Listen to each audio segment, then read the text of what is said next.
5 haunted cemeteries, hell's supply chain. Throughout human history, cemeteries have served as more than mere resting places for the dead. They have become focal points for our deepest fears about what happens when the boundary between the living and the dead is violently torn apart. These aren't quaint, moss-covered graveyards. They're wounds in reality, beacons that draw and amplify malevolence until the soil itself turns hostile. Before we dive in, tell me in the comments if you've ever experienced something you couldn't explain. It doesn't matter how small it was. A sound, a shadow, or a feeling you can't forget. Your story might inspire the next episode. If you really like our channel, please don't forget to hit the like button and subscribe for more daily horror stories. Thanks. Number 1. Stull Cemetery, Kansas. The gateway where hell bleeds into earth. In the desolate farmland of Stull, Kansas, stands a cemetery so thoroughly corrupted by supernatural evil that it has earned recognition as one of 7 literal gateways to hell, scattered across the earth. This is a location where the barriers between dimensions have been so thoroughly shattered that hell itself spills into our reality twice each year, transforming 20 acres of Kansas soil into an active portal for demonic invasion. The cemetery's transformation into cursed ground began with its most infamous resident, a child born from the unholy union between Satan and a mortal woman in the late 1800s. Local records, carefully hidden by church authorities, allegedly document the birth of this half-demon offspring, whose very existence violated the natural order. When the child died at age 7 under mysterious circumstances, its burial in unconsecrated ground created a permanent tear in the fabric of reality, marking Stull as a place where the laws of physics and theology break down completely. The stone church that once stood in the cemetery was never properly consecrated, because the ground beneath it had been irreversibly corrupted by the demon child's presence. Instead of serving as a house of worship, the structure became a focal point for supernatural malevolence. Local accounts describe how the church's basement extended far deeper than any normal foundation, with stone steps descending hundreds of feet into the earth, a literal staircase to hell that connected the cemetery directly to the underworld. On Halloween and the spring equinox, the air turns heavy, the temperature collapses, and witnesses report blackouts and lasting psychological damage at the sight of a presence too malignant to describe. During these supernatural visitations, livestock within 5 miles become violently agitated, often killing themselves in desperate attempts to flee. The cemetery's cursed nature extends beyond these biannual occurrences to create ongoing supernatural hazards that make the location permanently dangerous to human life. Rain will not fall on the cursed ground, not because it is holy, but because the earth itself has become so saturated with evil that it repels even blessed water from the sky. Plants refuse to grow normally within the cemetery boundaries, instead producing twisted, blackened vegetation that dies quickly and gives off a putrid odor of decay. Visitors to Stull Cemetery report that photographs taken on the grounds show demonic faces appearing in shadows, while electronic recording devices capture voices speaking in languages that predate human civilization. Compasses spin wildly within the cemetery boundaries, pointing not toward magnetic north but toward whatever hellish dimension bleeds through the corrupted soil. Most disturbing, visitors often discover that their shadows appear wrong while on the grounds, either missing entirely or showing movements that don't match their physical actions, suggesting that something from hell is attempting to replace their spiritual essence. The cemetery's reputation became so threatening that the Vatican has allegedly issued secret directives requiring papal aircraft to alter flight paths when crossing over Kansas, ensuring that no blessed vessel flies directly above the portal. Church authorities reportedly maintain constant surveillance of the site through local contacts, monitoring for signs that the supernatural breach might be expanding beyond its current boundaries. When the stone church was demolished in 1992, work crews reported that the building actively resisted destruction, with equipment failing mysteriously and workers experiencing supernatural attacks that left physical injuries. The demolition was finally completed using equipment blessed by multiple religious denominations, but even then, workers refused to remove the basement stairs, leaving the literal pathway to hell sealed but intact beneath concrete barriers. The most terrifying aspect of Stull Cemetery is the growing evidence that the portal's influence is spreading.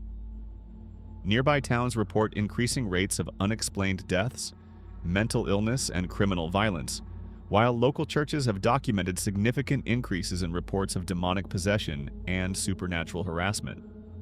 The gateway that was once contained within the cemetery's boundaries appears to be expanding its reach, suggesting that hell's invasion of our reality may only be beginning. Gates open somewhere, souls must be processed somewhere else. Number 2. Bachelor's Grove Cemetery, Illinois, where reality bends and souls are harvested. In the Rubio Woods Forest Preserve near Chicago lies Bachelor's Grove Cemetery, a small burial ground that has become a supernatural cancer, spreading its malignant influence across the surrounding landscape. This is an active collection point for human souls, where the dead refuse to remain buried and something far more sinister than ghosts hunts anyone foolish enough to enter its cursed boundaries. Established in 1844, Bachelor's Grove transformed from a peaceful German immigrant cemetery into a supernatural abattoir during the 1960s, when widespread vandalism and desecration awakened forces that had been dormant beneath the consecrated ground.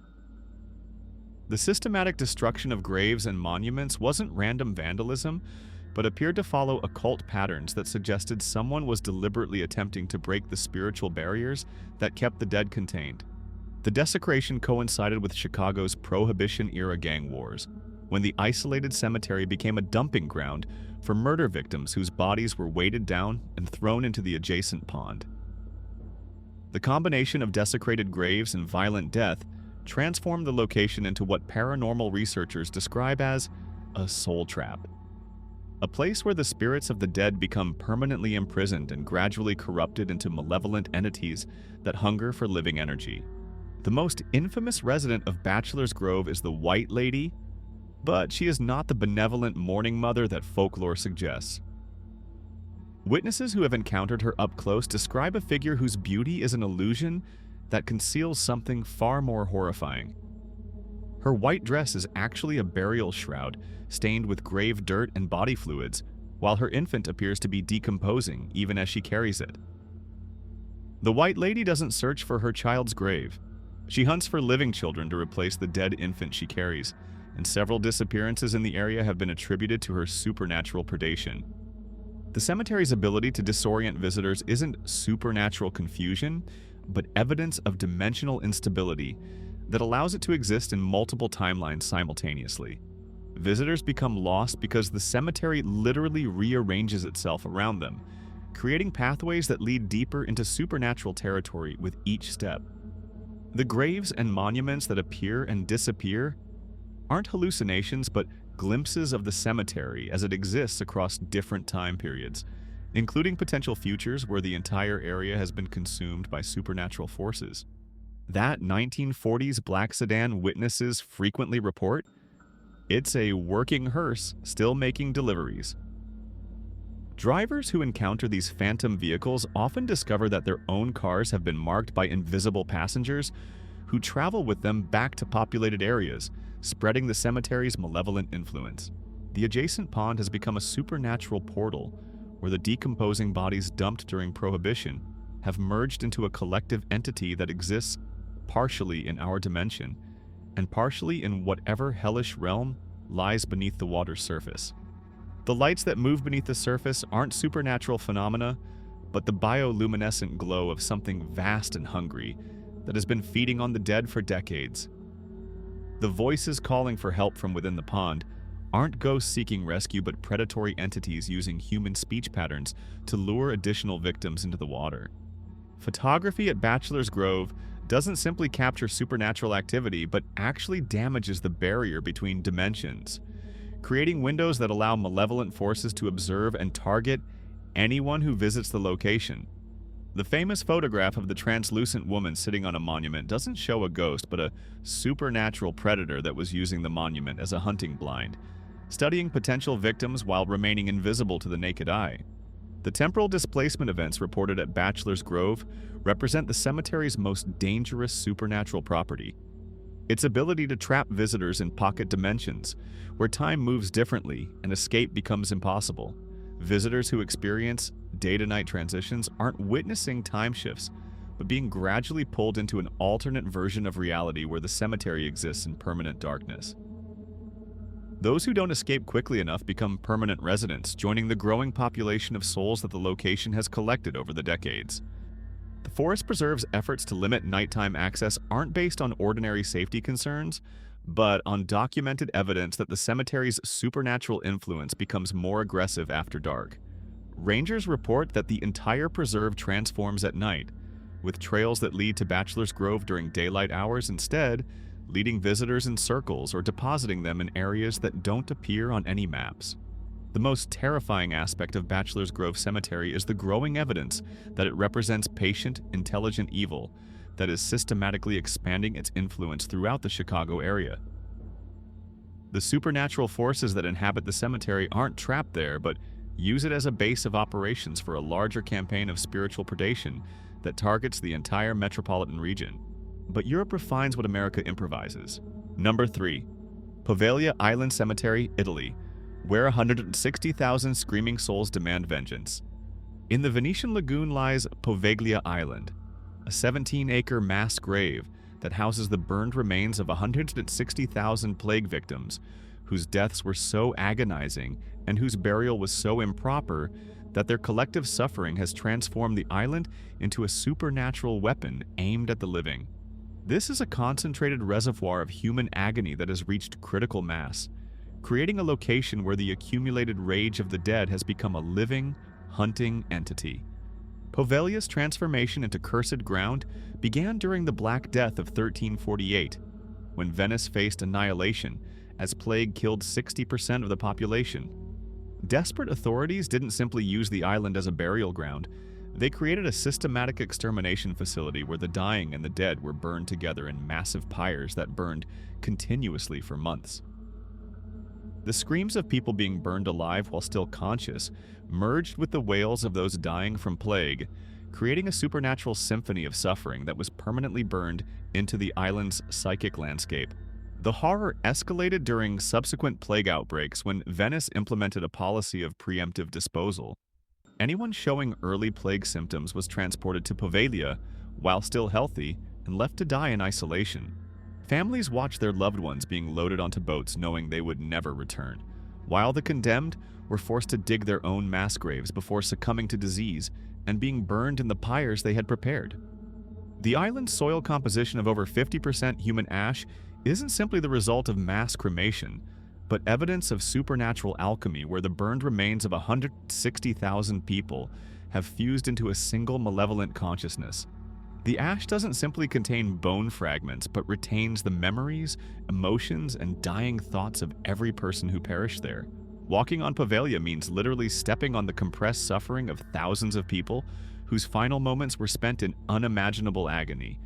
In the 1920s, a physician exploited the island's energy, unanesthetized lobotomies meant to bridge the living and the 160,000 burned souls, until the chorus possessed him and he threw himself from the bell tower. The Italian government's classification of Poveglia as off-limits isn't based on historical preservation, but on documented evidence that the island poses an active supernatural threat to anyone who sets foot on its shores. Maintenance workers report that the island's soil shifts and moves on its own, with bone fragments and ash erupting from the ground in patterns that suggest the dead are trying to claw their way back to the surface. The bell tower that dominates Poveglia's skyline serves as a lighthouse for the dead, broadcasting a supernatural signal that can be detected throughout the Venetian lagoon. The bell that was removed decades ago continues to ring because the tower itself has become a tuning fork that resonates with the frequency of human suffering. The sound that echoes across the water isn't a bell, but the collective screaming of 160,000 voices that have merged into a single, overwhelming wail of rage and despair. Local fishermen's reports of their nets bringing up human bones aren't evidence of natural erosion, but proof that the island is actively ejecting the remains of its victims in an attempt to spread its corruption beyond its borders. The bones that wash up on Venice's shores carry the island's malevolent influence with them, creating satellite infection points throughout the lagoon where the supernatural contamination can take root and begin spreading. The most horrifying aspect of Poveglia Island is the growing evidence that the 160,000 souls buried there have evolved beyond individual consciousness into a collective supernatural entity that is actively working to expand its influence beyond the island's borders.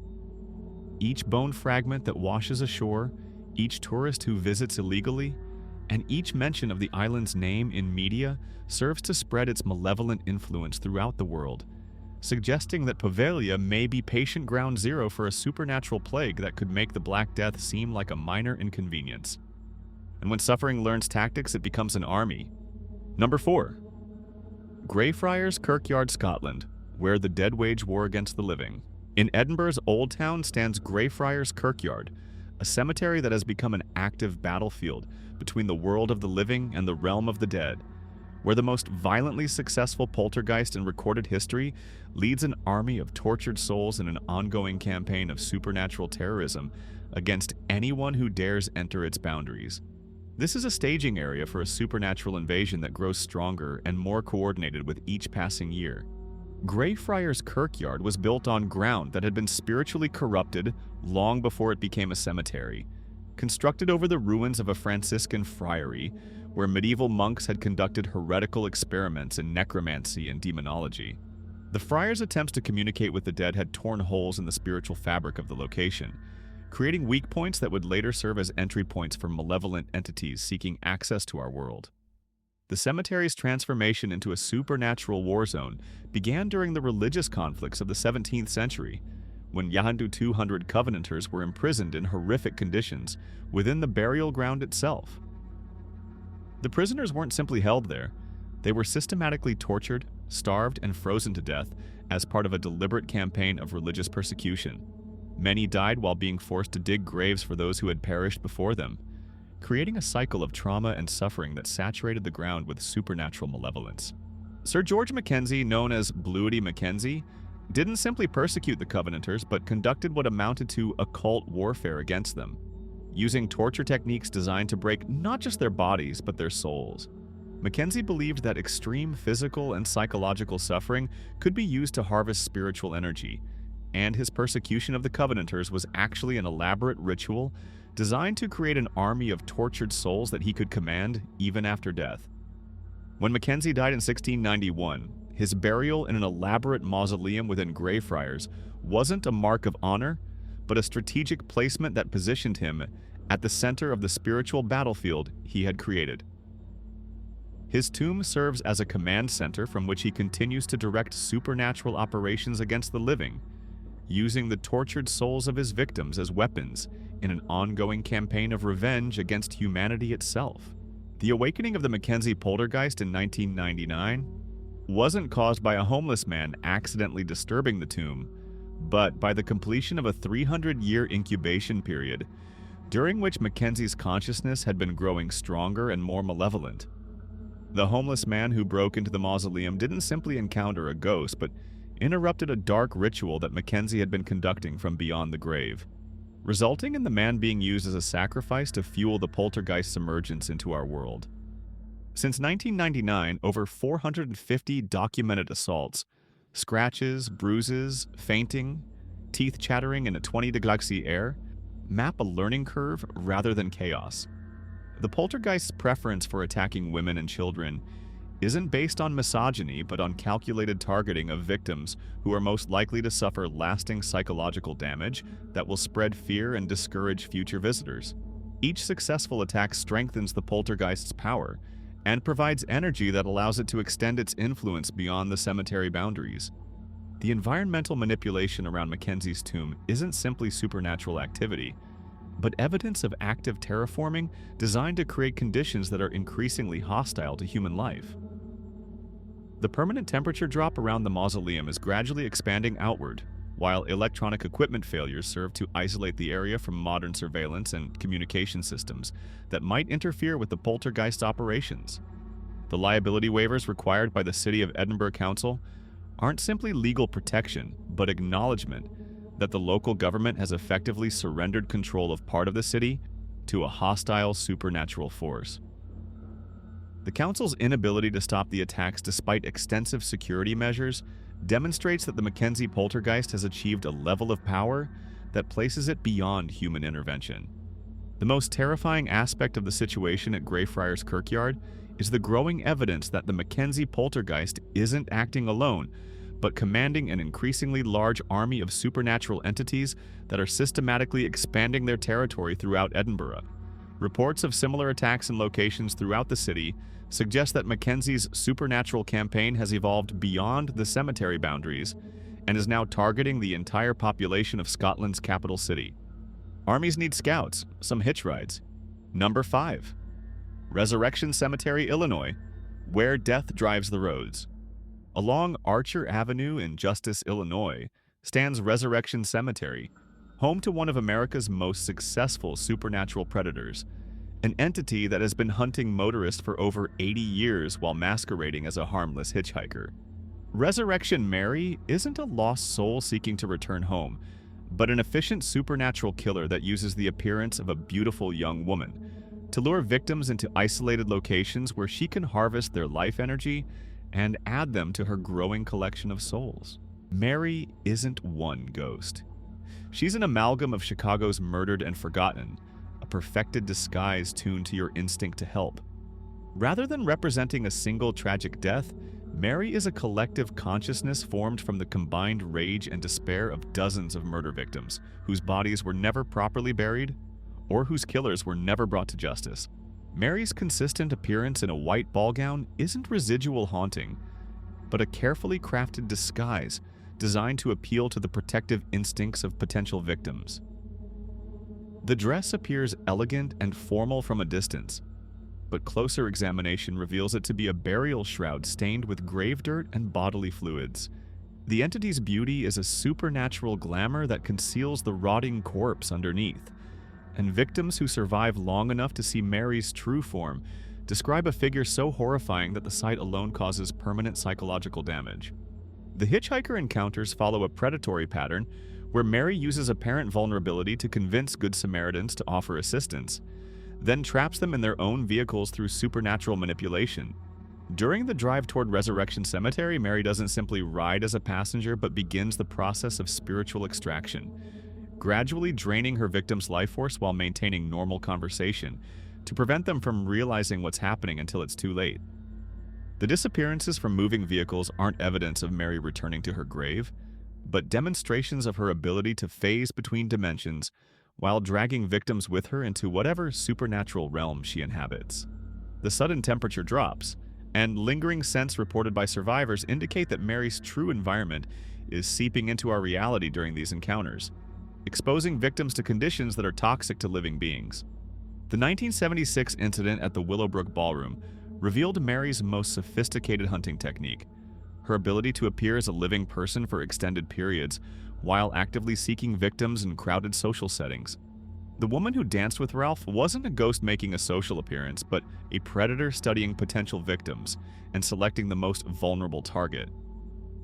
The dance itself was a form of supernatural marking that would have allowed Mary to track Ralph indefinitely if he hadn't survived the subsequent car ride. The bent iron bars and handprints discovered at the cemetery gates in 1977 weren't evidence of Mary trying to escape, but proof of her attempting to force her way back into our dimension while dragging a victim with her. The smaller-than-normal handprints suggest that Mary had been in the process of consuming her victims' physical essence, literally shrinking them down as she absorbed their life force through supernatural digestion. The Chicago Police Department's documented reports of Mary sightings represent evidence of an ongoing serial killing spree that has been operating for nearly a century. The reluctance of authorities to investigate these reports stems from the discovery that Mary's supernatural nature makes conventional law enforcement methods useless, forcing police to adopt a policy of containment rather than apprehension. The persistence of Mary's sightings across multiple decades isn't evidence of a traditional haunting, but proof of a supernatural entity that has achieved immortality by feeding on the life force of her victims. Each successful kill makes Mary stronger and more sophisticated, allowing her to expand her hunting territory and develop new techniques for luring victims. Recent reports suggest that Mary has begun appearing at multiple locations simultaneously, indicating that she may have evolved beyond the limitations of a single physical manifestation. The most horrifying aspect of the Resurrection Mary phenomenon is the growing evidence that she isn't hunting alone but serves as the advanced scout for a larger supernatural operation that uses Chicago's extensive road network as a hunting ground. Traffic accidents, unexplained disappearances, and reports of similar hitchhiker encounters throughout the Midwest suggest that Mary's success at Resurrection Cemetery has inspired other entities to adopt similar techniques, creating a supernatural highway patrol that preys on anyone foolish enough to drive alone at night. The Network of the Damned. From Kansas to Chicago, from Venice to Edinburgh, these aren't random hauntings. They're the infrastructure of something vast, ancient, and patient. Each cemetery plays its role: gate, storage, weapon, command, and scout. And if the network keeps expanding, one day it may reach your city. Have you ever felt something watching you in a cemetery? Share your story below. Your experience might inspire our next episode. Thank you for watching. If you enjoyed this dark journey, hit the like button and subscribe. New horror documentaries every night here on TrumbleDreams.